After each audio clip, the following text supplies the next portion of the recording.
The Lord's test was poor on two basic counts: umpiring and over rates. Both Paul Reiffel and umpire Sharfuddoula had really bad games. Because if you look at the number of reviews taken, the overturning and all of that, it really was embarrassing. Certain close calls went against India, went against England. And that is why R Ashwin recently on his YouTube channel called out certain things about Paul Reiffel. He accused him of biased umpiring because he said, whenever India bowl, he feels it's not out. Whenever India bat, he feels it's out. If this is happening not just against India, but against every team, then the ICC needs to look. I mean, if you have to look at how close the margins were, yes, they were very close. I would remember one particular delivery, Mohammad Siraj, Joe Root, he had walked across. The angle looked like it was going down leg, but it became umpire's call. India were convinced that it was going to be out, but it didn't happen. Certain flashpoints did emerge, and even Ashwin mentioned, whenever Paul Reiffel is umpiring, decisions go against India. When we are bowling, umpire's call is usually not out. When we are batting, there's no umpire's call in our favor. There's something there. Now, openly, Ashwin has blamed Paul Reiffel. And yes, when you look at the Lord's test, how it pandered out, he has one point right in which he's saying the standard of umpiring was bad. Sharfuddoula Saikat, after the games that he did in Edgbaston, he was outstanding as an umpire there. But in Lords, he really struggled. Now, since the thing is on Paul Reiffel, Wisden India did an article. They fact-checked whether Ashwin is right in calling Paul Reiffel biased.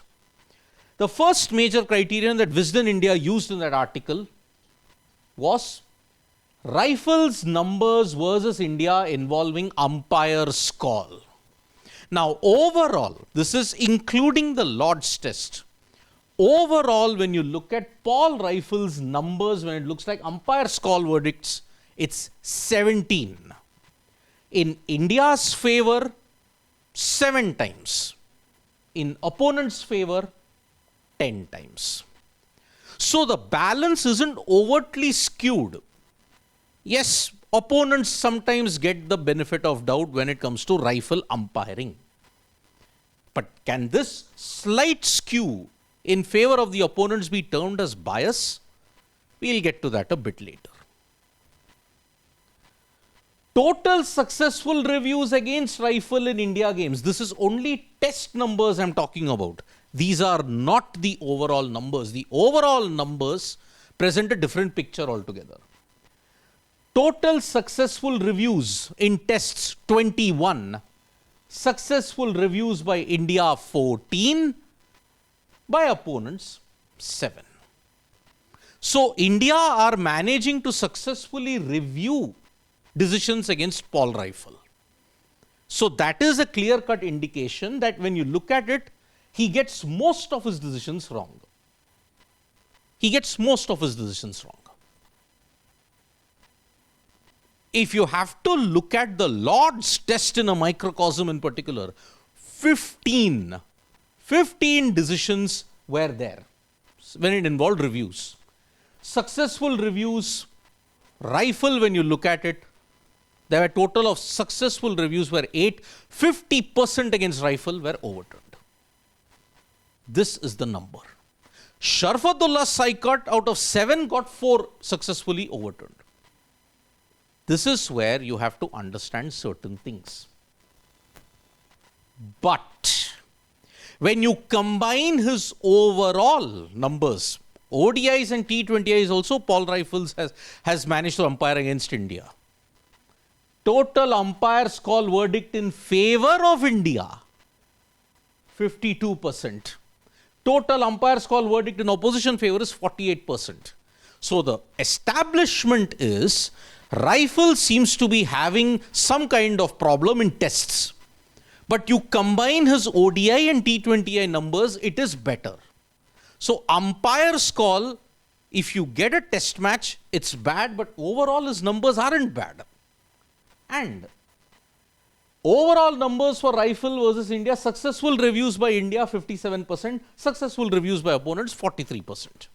So India have cracked the code in successfully managing to overturn Reiffel's decision. But umpire's call 52% goes in favor of India. So where will we stand on the bias bit? What is the definition of bias? Is it overtly skewed in favor of the opponents? Maybe not. But yes, when it comes to test matches, umpire Reiffel does seem to have a problem against India. He is not able to successfully determine what are the successful and unsuccessful decisions. But calling it bias, maybe that is a bit too harsh. But on the other hand, India and all the other stakeholders invested in the game must stop blaming umpires. For far too long, we have allowed the Sydney 2008 syndrome to continue. It can't be used as an excuse every single time. You used it as an excuse in Sydney and you won the moral high ground. Technology also you will conveniently question. Umpiring also we will conveniently question. But you will hide our own flaws. So, best thing would be let technology do its work. The umpires are already under heavy scrutiny. Let's give them some flack. Bias, maybe not. But yes, overall when you look at it, it isn't that bad. But there is a problem. Thank you so much folks for joining us for this video. Subscribe to Sports Today for all the latest news and analysis.